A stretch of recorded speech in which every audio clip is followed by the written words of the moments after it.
Well, hello again. It's good to see you all. And we're continuing on talking about discipleship and what that means and how we do it. And this morning, I want to talk about why we do it. Talk about motivation. I think one of the things that is maybe forgotten in discipleship is why we do it. We don't do it to get anything as a result of this. We don't get God's attention more. We certainly don't earn our salvation. We don't get it to show others how great a Christian that we are and how well we're doing in our Christian walk with God. And we're doing. You should join me. There's not a pride issue here. What is the motivation? That's an interesting thing because I'm not sure we talk a whole lot about that. It just occurred to me as I was kind of putting my thoughts together, and I have to say my thoughts are kind of scattered in 10 different directions and trying to pull this together. I probably should sit down and write it out, but I didn't do it. So it'll just come straight from my thinking and just maybe some rambling thoughts with you. But I do think motivation is a key thing in all that we do. Becoming a disciple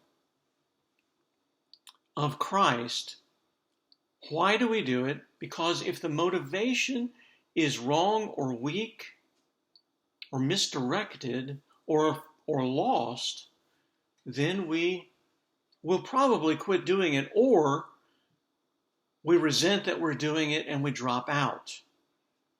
Or we do it only in showy kinds of ways where we do it so that others may see it. And that's kind of the Pharisaical way. What is the motivation that we do it?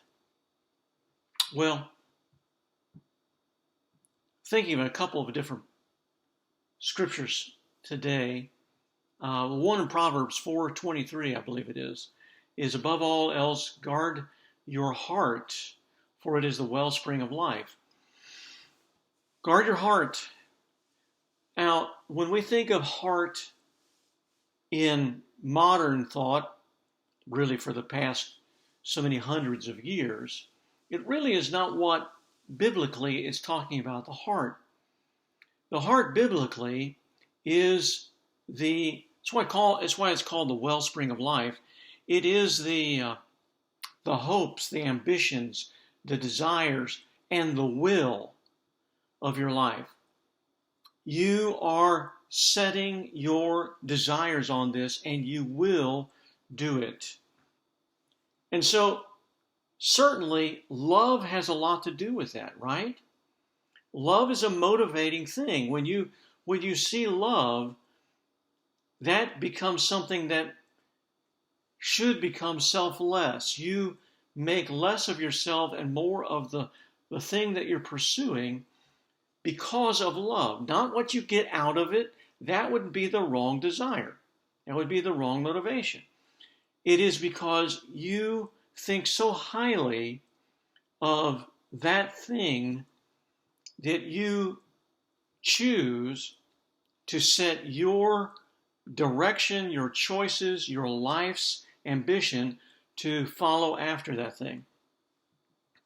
And love has a lot to do with it. It really does. I mean, it's not a loveless thing. And that's why the heart, I think, has, with the combination of the will, it also has to do with desire. In fact, Jesus said, this is the other verse I was thinking, he was asked, what's the greatest commandment? He says, love the Lord your God with all your heart, mind, soul, and strength. And then you remember in Revelation 2, where Jesus talks to the Ephesian church and he says, I have this against you. You have forgotten your first love. It's not just a nice feeling that you have. It's far beyond that, but it includes that. It has to have a desire for something that is beyond you. Let me give you a really simple illustration, and it's not a great one, but it just came to my mind. I became, back in 1971, a disciple of Brenda Mays. Now, not really, not in the way we're thinking of it today. Brenda Mays, who later on became Brenda Floyd. I saw her, and it was that love at first sight kind of thing. And it became my desire to learn what she liked, learn what her favorite foods were, where she liked to go, how she approached life in as many different directions as I could figure out over the coming weeks and months and years. My love drove me to discover what was in her thoughts and in her desires so that I could follow after her, and we became a couple. Now, I recognize it's a poor illustration, but I want you to notice a couple of things. That it was love, something that was beyond myself. And not, I think there is something that you want to feel gratified within yourself, but as you get going, we've known each other for 48 years, something like that. Married for 43, going on 44 in September. And our love has continued to grow. My desires to want to please her has not left me, although there are times that I, get in my own way. Don't you? Don't we all? When our desire drives us to want to do and please and follow the desire of your heart, then we're moving in the right direction. I do believe that the greatest motivator for our discipleship is a love. Now, here's the deal.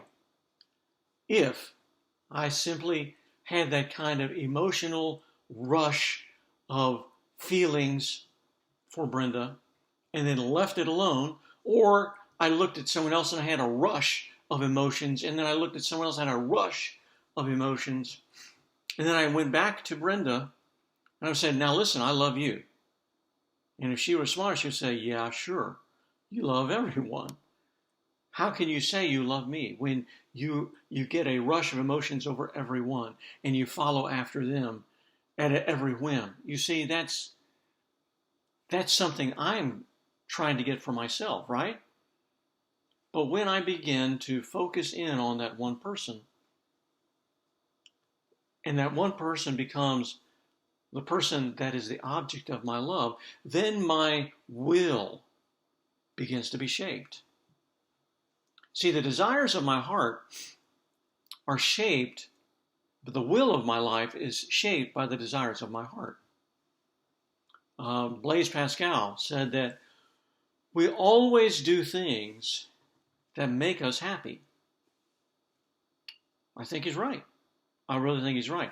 Here is the situation, however, in a much higher level in our relationship to God.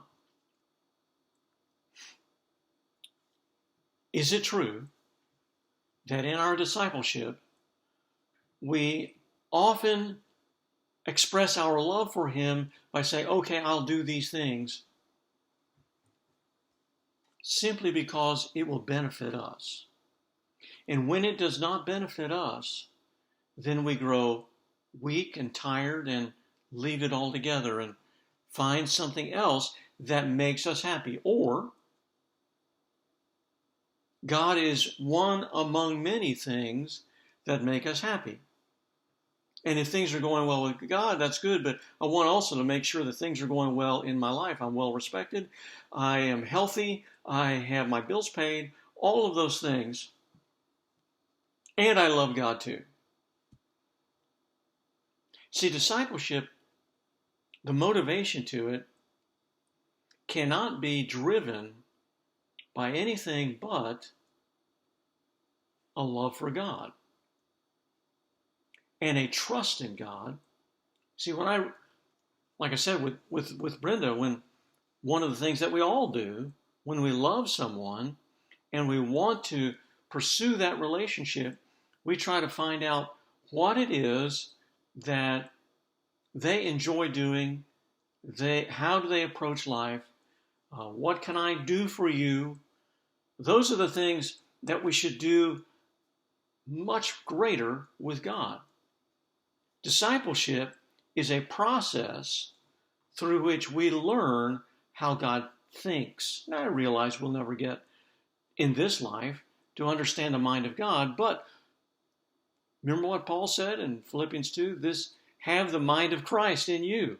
See, there are ways that we can continue to grow in our understanding of who God is and how what he desires and what moves him. How do you know this? How do you find these things out? Well, guess what?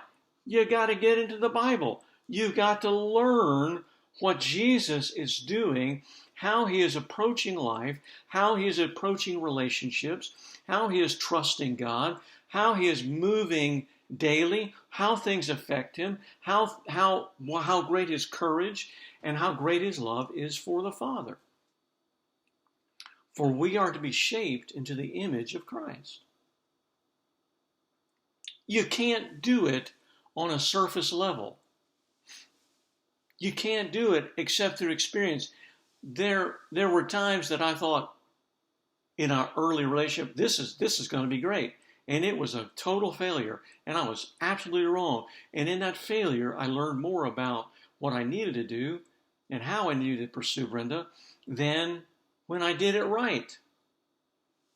And we do that with God. We say, oh, I think this will work. And we find out there was nothing there. It was an empty thing. We learn discipleship, but we have to be motivated to do it. That's why Proverbs says, guard your heart. Guard the things that satisfy you at the deepest level and fulfill your greatest desires. If your greatest desires are not heavenly desires, if you're not pursuing a relationship with God the Father, if you're not learning about him, then you better watch out. Why? Because it is the wellspring. It is the fountainhead. It is everything else comes out of that. If your desires are wrong, if they are mixed desires, if they are weak desires, if they are desires that are based around you and not around your relationship with the Heavenly Father, then you're going to have a mess. And that's why discipleship is so difficult. Because we'll talk about it tomorrow, these kind of concentric circles of that start with the will, start with the heart. If that is wrong, everything else goes wrong. The big choices are going to be affected by our thought life, which I think is the next circle. And we'll talk about that a little bit tomorrow. But I just want you to get at that core. What is your greatest desire? I think I've shared with you before. I forget the fellow, the bishop somewhere, but he said, your religion is what you think of when there is nothing going on in your life. What comes to your mind when you're not busy, when you're not doing anything? Is it the things of God? Let's be honest, it probably isn't. Why is that?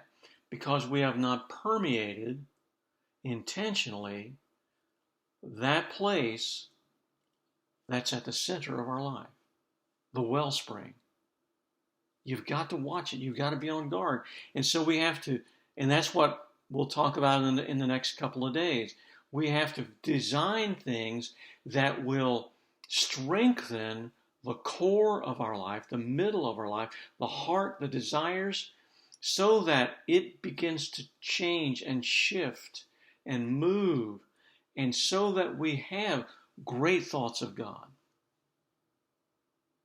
Not just at times and fits and starts, but much of the time.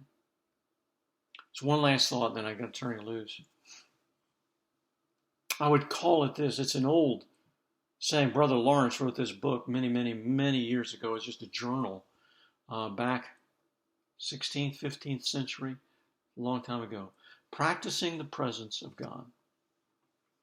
Practicing the presence of God. Is God present? Yep. Even when you're not thinking Him, yes.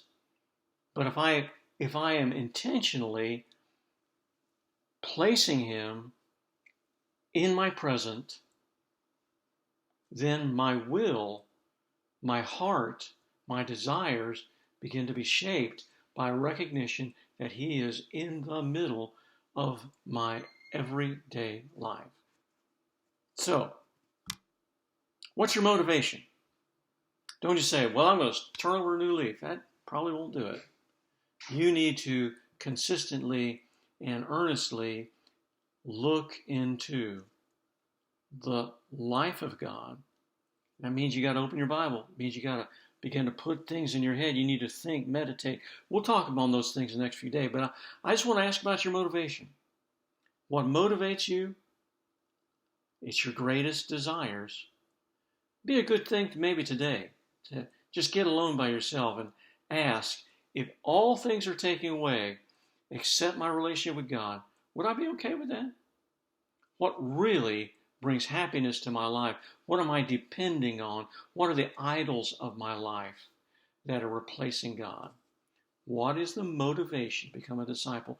We will not become the disciples that we should be apart from a heartfelt desire at the center of our lives. Okay, that's enough rambling for one day. I will see you tomorrow. Bye-bye.